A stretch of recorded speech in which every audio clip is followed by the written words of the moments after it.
ಪಾಕಿಸ್ತಾನದ ಮಾಜಿ ಪ್ರಧಾನಿ ಇಮ್ರಾನ್ ಖಾನ್ ಹಾಗೂ ಪತ್ನಿ ಬುಷ್ರಾ ಬೀಬಿಗೆ ತೋಷ್ಖಾನ್ 2 ಭ್ರಷ್ಟಾಚಾರ ಪ್ರಕರಣದಲ್ಲಿ ಪಾಕಿಸ್ತಾನದ ವಿಶೇಷ ನ್ಯಾಯಾಲಯ ತಲಾ 17 ವರ್ಷಗಳ ಕಠಿಣ ಕಾರಾಗೃಹ ಶಿಕ್ಷೆ ವಿಧಿಸಿದೆ. ಇಮ್ರಾನ್ ಖಾನ್ ಪ್ರಸ್ತುತ ಇರುವ ಅಡಿಯಾಲ ಜೈಲಿನೊಳಗೆ ನಡೆದಂತ ವಿಚಾರಣೆಯ ಸಂದರ್ಭದಲ್ಲಿ ವಿಶೇಷ ಕೋರ್ಟ್ನ ನ್ಯಾಯಾಧೀಶ ಸೆಂಟ್ರಲ್ ಶಾರುಖ್ ಅರ್ಜುಮಂಡ್ ಅವರು ತೀರ್ಪನ್ನು ಪ್ರಕಟ ಮಾಡಿದ್ದಾರೆ. ರಾಜ್ಯದ ಉಡುಗೊರೆಗಳಿಗೆ ಸಂಬಂಧಪಟ್ಟಂತೆ ಅಧಿಕಾರ ದುರುಪಯೋಗ ಮತ್ತು ನಂಬಿಕೆ ದ್ರೋಹ ಆರೋಪಗಳ ಅಡಿಯಲ್ಲಿ ತಪ್ಪಿತಸ್ಥರ ಅಂತ ಕೋರ್ಟ್ ತೀರ್ಪು ಕೊಟ್ಟಿದೆ. ತೋಷಖಾನ ಸರ್ಕಾರದ ಖಜಾನೆ ಆಗಿದ್ದು ಸರ್ಕಾರಕ್ಕೆ ಬಂದ ಕಾಣಿಕೆಗಳನ್ನು ನಿರ್ವಹಣೆ ಮಾಡಲಾಗುತ್ತೆ. 1974ರಲ್ಲಿ ತೋಷಖಾನ ಇಲಾಖೆಯನ್ನು ಪಾಕಿಸ್ತಾನದಲ್ಲಿ ಸ್ಥಾಪಿಸಲಾಯಿತು. ಭಾರತ ಸೇರಿದಂತೆ ಅನೇಕ ದೇಶಗಳು ತೋಷಖಾನಗಳನ್ನು ಹೊಂದಿವೆ. ಅಲ್ಲಿ ಇದನ್ನ ವಿದೇಶಾಂಗ ಸಚಿವಾಲಯ ನಿರ್ವಹಣೆ ಮಾಡುತ್ತೆ.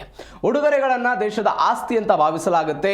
ಸದ್ಯ ಇಮ್ರಾನ್ ಖಾನ್ ತಮ್ಮ ಅಧಿಕಾರದ ಅವಧಿಯಲ್ಲಿ ತಮಗೆ ಬಂದ ಉಡುಗೊರೆಗಳನ್ನು ಈ ತೋಷಖಾನ ನಿಧಿಗೆ ನೀಡಬೇಕಾಗಿತ್ತು. ಆದರೆ ಖಾನ್ ಅದನ್ನು ಮಾರಾಟ ಮಾಡಿಕೊಂಡಿದ್ದಾರೆ ಎನ್ನುವ ಗಂಭೀರ ಆರೋಪ ಬಂದಿದೆ.